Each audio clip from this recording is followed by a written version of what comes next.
Welcome to another. Okay, go ahead. What? You want to say it? I let you do one show with Angela, and then all of a sudden now you're like all about. Well, I think people like it when I say hi and welcome to another episode of Tube Test. Yeah, and what are we talking about today? Well, today we are talking about the Cathedral Pipes microphone. I got to go down to Beverly Hills, and I went to Soundwell Studios, and I got to talk to Adam Kagan, and he actually uses the Cathedral Pipes microphones while recording. Yeah, well, I got to go talk to Chuck Dickinson, who actually builds the Cathedral Pipes microphones. So let's go and check it out.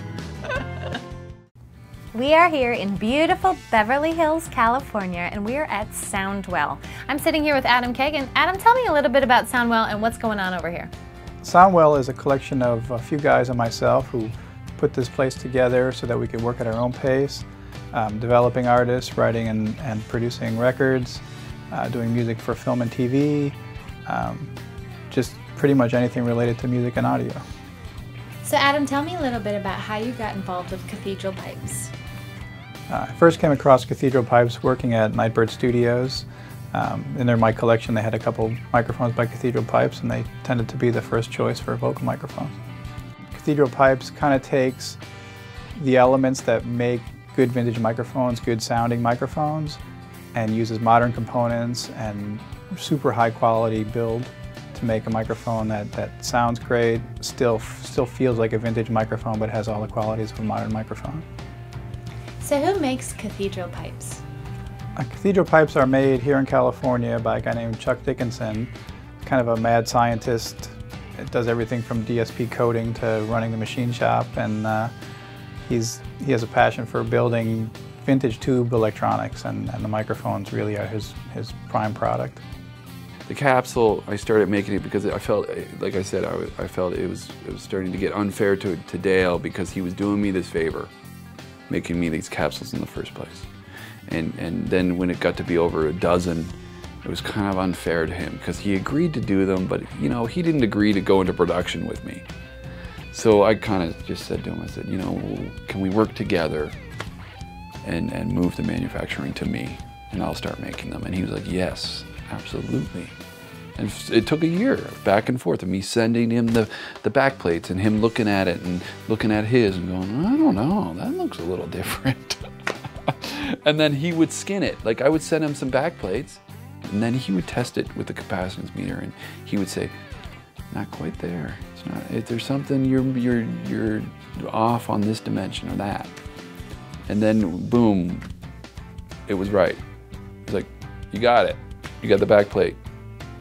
As far as the other components go, you know, I found a select group of individuals locally, and I must have talked to 24 different machine shops, painters.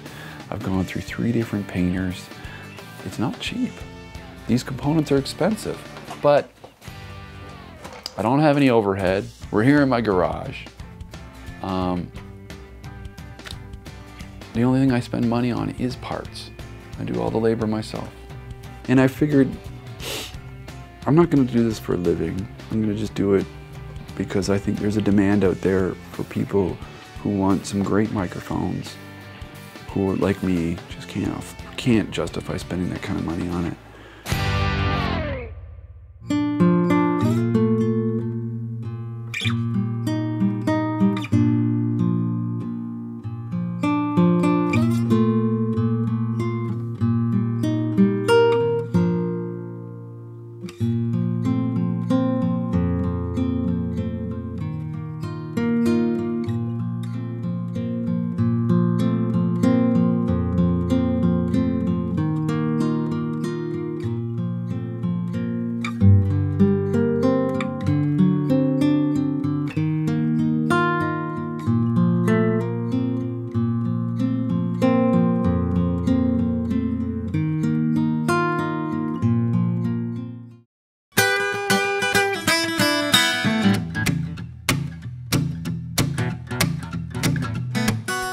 Hold me, honey, won't you hold me? Hold me, never let me go. Take me, honey, won't you take me? Never to forsake me. 'cause I love you so. Thrill me, let's kiss this, thrill me, just like you alone can do. Hold me tenderly and fold me, never try to hold me from you. Hey, that was pretty cool.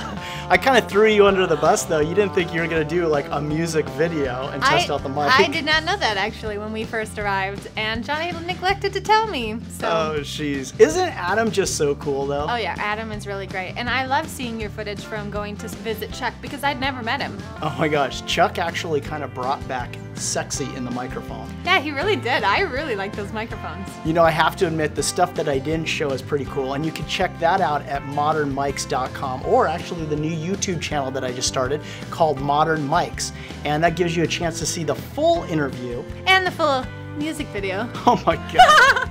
Well, next time on Tube Test, we're gonna check out the RMS Audio Works, and that means we're going to Chicago, Illinois. Road trip! Yep. So we're gonna Chicago, that title in town. We're gonna sit down with Robert Sestilli and check out the RMS Audio Works microphones. Next time on Tube Test.